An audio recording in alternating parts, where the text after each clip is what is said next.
여러분, 나이가 쉰이 넘어서 갑자기 직장에서 나오게 되면 무슨 생각부터 들겠습니까? 앞이 깜깜하죠. 저도 그랬습니다. 1년 전에 구조조정으로 밀려났을 때, 이제 내 인생 끝인가? 뭐 이런 생각도 했습니다. 하지만 저는 포기하는 대신에 전기기사 자격증 하나 들고 다시 세상 밖으로 나왔습니다. 오늘 그 절치부심 끝에 얻은 첫 출근 소식을 전해드리려고 합니다. 경력 없는 50대가 과연 시설관리 업계에서 살아남을 수 있을까? 이렇게 고민하시는 분들 많으시죠? 오늘 제 영상 끝까지 보시면 무경력 초보 과장이 어떻게 현장에 진입했고 동료들과 신뢰를 쌓는 실전 노하우를 확인하시게 될 겁니다. 제가 이번에 입사하게 된 주상복합 현장과 사고 안 치고 현장에 적응하는 저의 낮은 자세까지 가감없이 공개하겠습니다. 인생 이막의 문을 다시 두드리는 분들, 저와 함께 가시죠.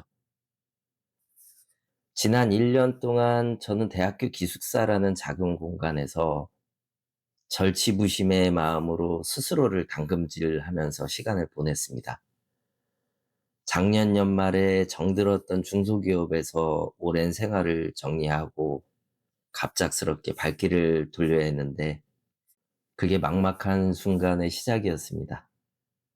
하지만 무너지지 않을 수 있었던 건 다행히 퇴직 전에 미리 준비해 두었던 전기기사 자격증이라는 든든한 버팀목 덕분이었습니다. 지난 1년은 부족했던 경력의 공백을 메우기 위해서 자격증 공부도 추가로 하고 실무 감각도 익히는 데에만 모든 에너지를 쏟아부었습니다. 세상과 잠시 거리를 둔 채 묵묵히 보낸 그 인고의 시간 끝에서 이제야 비로소 시설업계에 전기기사로서의 첫 발을 내디딜 준비가 된 것 아닌가, 이런 벅찬 마음이 듭니다.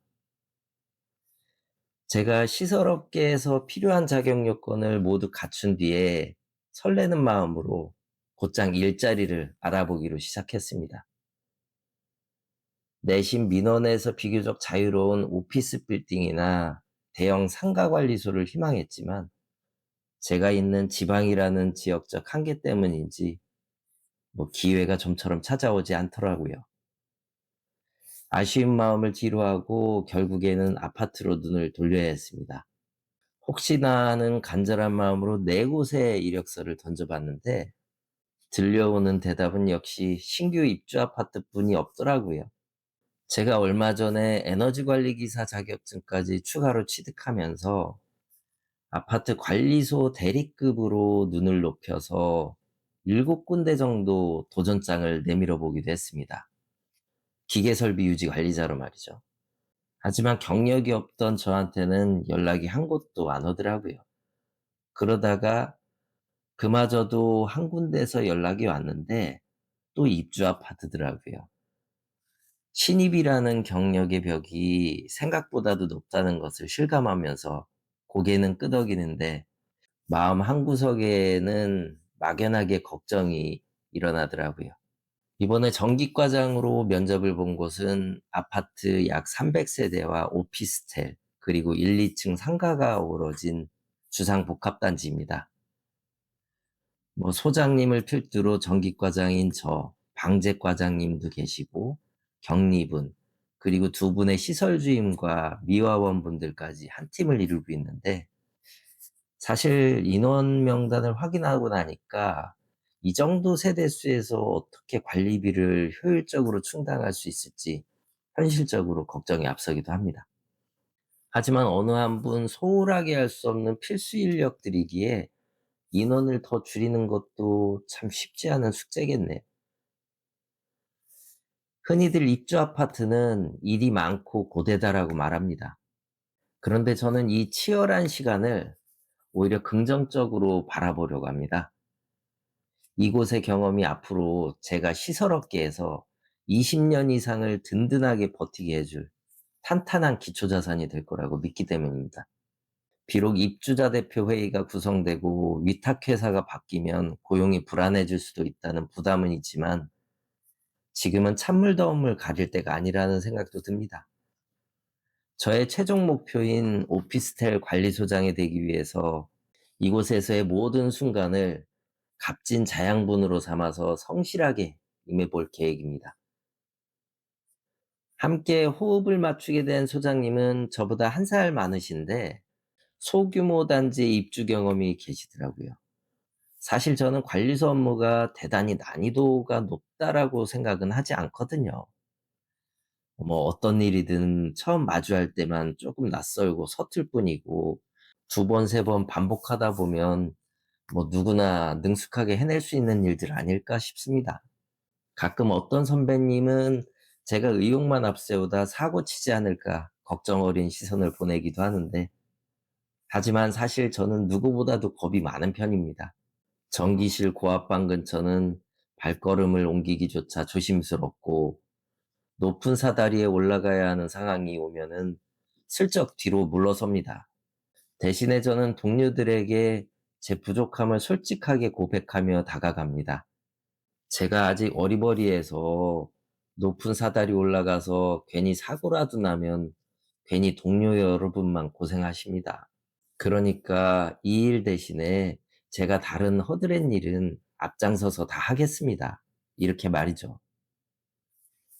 제 친구가 일하는 대단지 시설의 기사님들 중에서 위험한 일은 물론이고 누구나 당연히 해야 할 허드렛 일조차도 요리조리 피하면서 갈등을 빚는 분들이 계시다고 하더라고요. 그분은 평생 시설업계에서 잔뼈가 굵었다고 자부하면서 정작에는 말만 앞세울 뿐이고 기본적인 책임감조차 보이지 않는 그런 모습들을 전해 들으면서 참 씁쓸하고 한심하다는 생각이 들곤 합니다. 저는 최소한 그런 모습으로 나이 들지는 않겠다고 오늘도 다짐해 봅니다. 일이라는 게 참 묘합니다. 저는 인생이 막 20년을 멀리 내다보면서 모든 것을 경험하고 싶은 욕심이 있기 때문에 사실 웬만한 일이 생겨도 짜증이 나지 않습니다. 경험이라고 생각하고 있거든요. 하지만 그저 시간만 때우거나 월급만 받자는 마음으로 일하시는 분들은 늘 이렇게 말합니다. 이 정도 월급에 내가 왜 이런 고생을 해야 하나. 이렇게 불평을 하곤 하죠. 정작에 그런 분일수록에 실제 할 줄 아는 일이 그리 많지 않으면서 현장 경험 없는 자격증만 들고 온 관리자들을 거꾸로 우습게 여기기도 합니다. 제가 진심으로 존경하는 선배님 중에 시중에 빅4 은행의 지점장으로 명예퇴직을 하신 분이 계십니다. 그분은 상고를 나와서 지방 야간대를 졸업하셨지만 오히려 실력 하나로 승부하면서 지점장까지 나오기 전 거의 평생을 본점에서 핵심 부서에서 근무하시고 여러 부서의 업무를 두루두루 섭렵하신 정말 입지전적인 분이십니다. 그 선배님이 저한테 이런 말씀을 한번 해주셨어요. 명문대 출신의 회계사나 변호사 같은 화려한 타이틀을 단 직원들도 정작에 일머리가 없어서 깨지는 경우가 수두룩하다고. 다만 업무 역량이 뛰어난 친구들의 비중을 따져보면 확실히 무언가 얻기 위해서 끝까지 치열하게 노력해 본 경험이 있는 그쪽이 훨씬 높았다고 말이죠. 출신이나 배경보다 중요한 건 목표를 위해서 자신을 불태워 본 노력의 밀도라는 그 선배님의 말씀이 제 가슴에 깊이 와닿았습니다. 저는 굳게 믿습니다.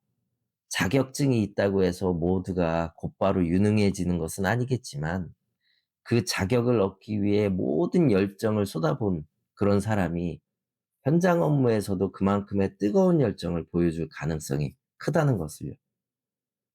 이제 정말 무에서 유를 만들듯이 모든 것을 처음부터 차근차근 읽어나가야 할 시간입니다.